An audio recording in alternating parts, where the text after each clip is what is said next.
In this video series looking at the home studio essential skills, we're going to start with some hints and tips on getting great pictures with bare flash. Adorama TV presents Take and Make Great Photography with Gavin Hoey, where you'll learn how to take stunning photos and then polish them in post-production. Hello, I'm Gavin Hoey and you're watching Adorama TV, brought to you by Adorama, the camera store that has everything for us photographers. And in this video, we're going to have a look at home studio essentials, beginning with the most basic sort of lighting you can get. One flash, just a bare speed light, one camera, one model. Let's see what amazing pictures we can take. So for our first setup, we need a model, and I've got one. Here we go. This is the lovely Freya. She's going to be modeling for us today, and we're going to start with about as basic as it gets. One flash just pointing straight at the subject. First thing I need to do is figure out the exposure. So I'm using my little flash meter here, and I'm just going to pop this underneath your chin, pointing back at the flash, and that tells me a flash exposure of f10. Now we could tweak the lights to get an exposure that is higher or lower, but f10, that's absolutely fine. So I'm going to choose f10. I'm on 160th of a second shutter speed, ISO 100. Let's take a shot. Okay, here we go. And just turn your shoulders a little towards the light for me and look back at me. Perfect. Okay, so we get a picture that is correctly exposed, but that shadow. The shadow in the background is very unflattering. You see, these bare flashes produce what's known as hard light, and you can see that by seeing the shadow behind that has a very defined edge. Now we can do much better than this, and it's really simple. All we need to do is stop pointing the flash directly at Freya and point it at the roof. We've got a lovely white roof here, and it's not very high being a home studio, so I can bounce the light directly off the roof. Okay, so let's just pop this underneath and take a meter reading. And I'm getting a meter reading of f4.5. I'd like it to be a little bit more than that, so let's just increase the power of my flash, and I can do that remotely here. So let's go for around about a stop more or thereabouts. We'll take a test picture, and I'm up to f8. So that's a perfect exposure. Let's change f8 and take the shot. Okay, here we go. And this time I've got a lovely, lovely soft lighting. There's no more nasty shadow, it's gone completely. Now we can do better than that by, rather than bouncing off the ceiling or the roof, we can bounce off a wall. We've got some really white walls here, and these will become reflectors. All I need to do, angle my flash back down, let's point it over to the side, and point it towards the white wall. And we're going to just bounce it off the wall. Now we need to take another meter reading because once again we've moved the light. So let's do that. And again I'm going to point the flash meter towards the source of light. Not the flash itself. The source of light is now the wall. Okay, so we'll pop that in there. There we go. And in fact it's exactly the same, f8. So we can take the shot. Here we go. This time Freya, if you can just turn towards the wall a little bit. That's it, and then back towards me. Wonderful, here we go. Okay, and that gives us a lovely soft lighting on the face. There's a lit side and a shady side, and there's also a bright and dark area on the background, which gives a beautiful graduation. Really simple, but really effective. We can do even more with one bare flash than that, so let's do another setup and see what else we can come up with. So for our second setup, we've changed things ever so slightly. Not much, but you'll see a massive difference. I've put the light over to the side, and I'm going to light Freya with what's known as the thin side of the light. And it's kind of hard to explain and much easier to show you.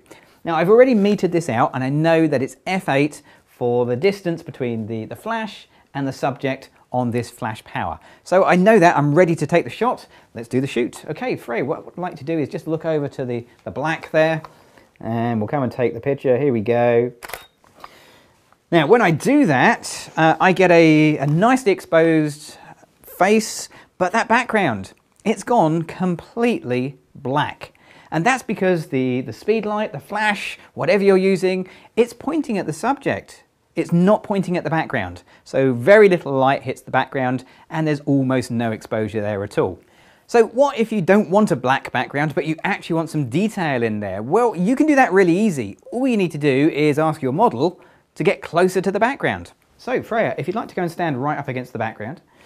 Now, because Freya's moved, I need to move my light so it still looks basically the same. And I just grab my light and move it up against the background.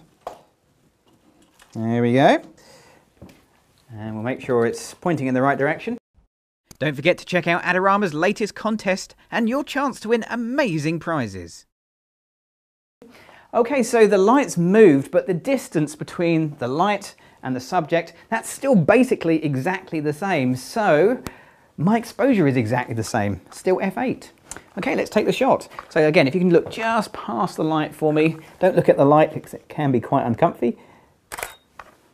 Okay, and this time we get a great shot. Let's do that again.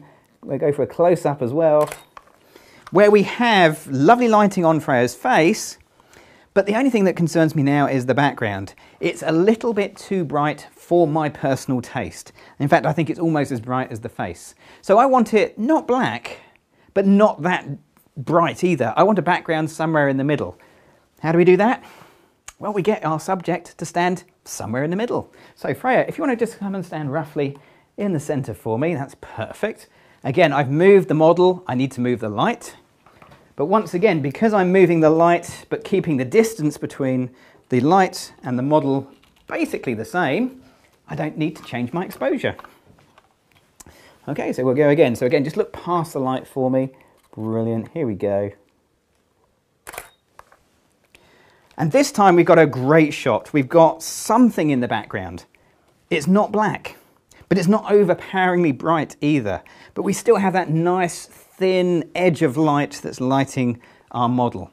Now that's the basic idea, and what I'm going to do now is take that basic idea and just push it a little bit further by doing a mini studio session. So we're going to change things around a little bit here, but we're going to keep the lighting basically the same, and let's see what amazing pictures we can come up with. Okay, let's do it.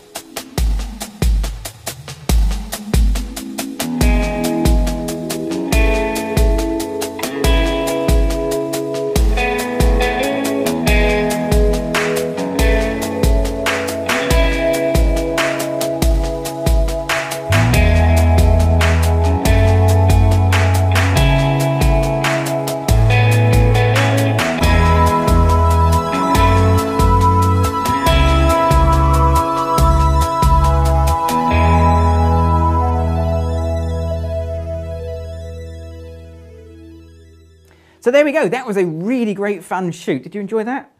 Brilliant, and the results are very dramatic. And that's the thing, when you have a light with no modifiers, you get dramatic light. Now what we want you to do is to have a go. Don't just watch the video, try it yourself. And we've made a special gallery where you can share your shots. You'll find the link below. Now all I need to do is to get my favorite picture into Photoshop, and we'll do a little bit of a Photoshop edit right now. So I've already done a little bit of a basic edit inside of Camera Raw, but there's two standout looks of this image that I want to show you. The first one is the toning, and the second one, a little bit less obvious, it is the cropping, or at least the extended size of the background. We'll come to that in a minute. Let's start with the toning. So inside of Adobe Camera Raw, I'm going to find the split toning option, and then I'm going to target just the shadows because it is mostly a low-key image. And I'll start with the saturation. And it's an odd thing to begin with, but you have to start with some saturation before you see any changes to the hue slider. And I want to go with a sort of a greeny, maybe bluey type color, so we're going to go somewhere about the middle 185s, somewhere in that area. Now that affects the whole picture, and I'd actually like some of the original warmer color to return to Freya's face. So let's choose the adjustment brush, and I'll increase the color temperature a little bit. And maybe whilst I'm here, I'll pull back the clarity so it's not quite so gritty and contrasty on her face, because that's the sort of thing you get from a hard single light source. And something like that. Maybe we'll just put a little bit of tint in there as well, just to balance everything up. Okay, so that works quite well. If you spill over the edges, just grab the erase option, and with a small hard brush, you can just erase back to tidy that up. Right, let's click on the open button, and we'll open that back into Photoshop. Now there's a couple of other areas to fix here where we've got my assistant's arms, so let's go grab the patch tool, and I'll carefully draw, well not carefully, I'll roughly draw around the arms, and we'll go find an area to patch that with, something like that. And then we've got a hairdryer here to put some movement the other side of the hair, and again we'll go patch that there. And of course we can't forget the cord for the hairdryer as well, so let's lose the selection and we'll just go and very quickly draw over the cord as well, just to tidy things up. And again, small studios, these things tend to happen. But perhaps the biggest problem with a small studio is the size of your background that you can use. In this case, I'm limited to about 2.5 meters in length, and what I'd really like is the impression of a really huge background, or at least bigger than I've got in reality. And to do it, we'll use a little Photoshop trick.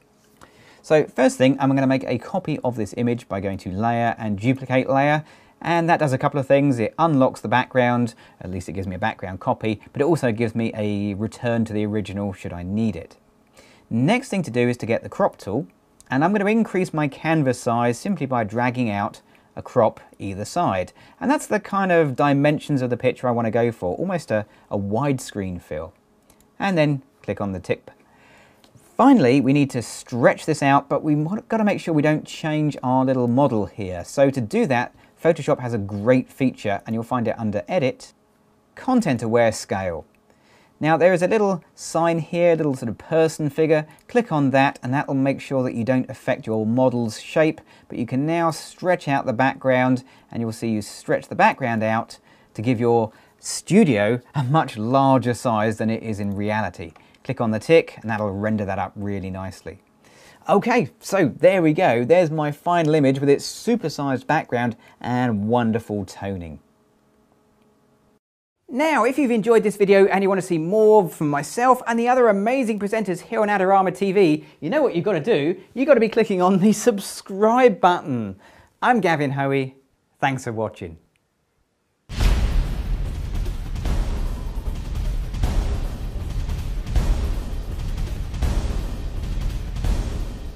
Do you want great looking prints at low cost? Be sure to visit our easy to use online printing service. Adorama Pix has professionals who treat your images with the utmost care that you can count on. For a quick turnaround on photos, cards, or albums, use AdoramaPix.com.